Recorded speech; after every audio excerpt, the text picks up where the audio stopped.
خپله پالیسي ده، یو بل ته موږ په پالیسو کې پابند نه یو. او البته زه به دا ووایم چې د جمعیت علما اسلام د وجې نه جماعت اسلامي د میر الیکشن نه دی بایللی، د پی ټي آی د وجې نه یې بایللی دی. د پی ټي آی چې کوم چیرمنان هغې انکار وکړو، هغوی موږ نه ورکوو ووټ ډله. او که فرض که دوی وایي چې زمونږ چیرمنان هغه حال ته را پرې نه ښودلی شو، نو د خپلو ووټرانو خو به دوی په خپله باندې خیال ساتلو. اوس چې هغه خرڅ شو یا هغه چې چاروکا وکړل، نو د هغې خو موږ ذمهوار نه یو. تاسو اکثر وایي چې پاکستان تحریک انصاف چې کله سیاست ته راوتی نو په سیاست کې هغو شایستګي ختمه کړه، کنځلې راوستل. موږ اوسني وخت کې په بونیر کې ګورو د جمعیت علما اسلام د کارکونانو د جمعه اسلامي کارکونان یو بل په سوشل میډیا باندې ډېرې بدې ردې وایي. دغه خپلو کارکونانو ته به څه پیغام لرئ؟ د دلیل په رڼا کې اختلاف رایې د هر چا حق دی، او بد تهذیبي، بد اخلاقي، کنځل چې هر څوک یې موږ ډسکرج کوو. هغه د جمعیت علما اسلام کارکن چرته موږ نه اپریشیټ کوو چې هغه اختلاف رایې د کنځلو په شکل کې ساتي او یا د بد تهذیبۍ په شکل کې ساتي. هغه خو د هر چا د پارټۍ کارکن دی. بالخصوص موږ خپل چې د سوشل میډیا کوم ټیم دی، موږ باضابطه طور هغې ته هدایات جاري کړي دي. موږ د هغې دپاره ټریننګ سیشنز چې کوم دی نو دا ارینج کړي دي.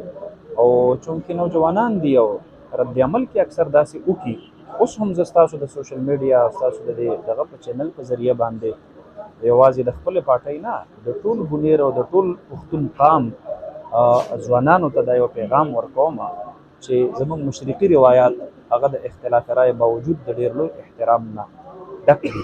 موږ به یو بل له احترام ورکوو، یو بل له عزت ورکوو.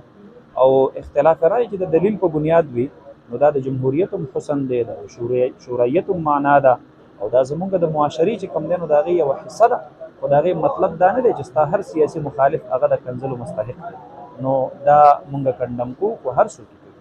تاسو تېر په خپل فیسبوک وال باندې یو پوسټ ورکړو چې دلته به د جمعیت علما اسلام په بلوچستان کې جمعیت علما اسلام او دغه شان نورې ګوندونو هم ذکر وکړو چې مستحکم حکومت په پاکستان کې راځي. تاسو د کوم سورس نه دا خبره کوئ، او آیا په دغې پوسټ باندې ولاړ یې؟ ظاهره خبره ده جی چې دا اوس چې کوم بلدیاتي الیکشن په دې بلدیاتي الیکشن کې د پېښور چې کومه دارالخلافه ده، د هغې سمیت د صوبې د نیمې نه سیوا میرز او د ټاون ناظمین د جمعیت علما اسلام وکړي.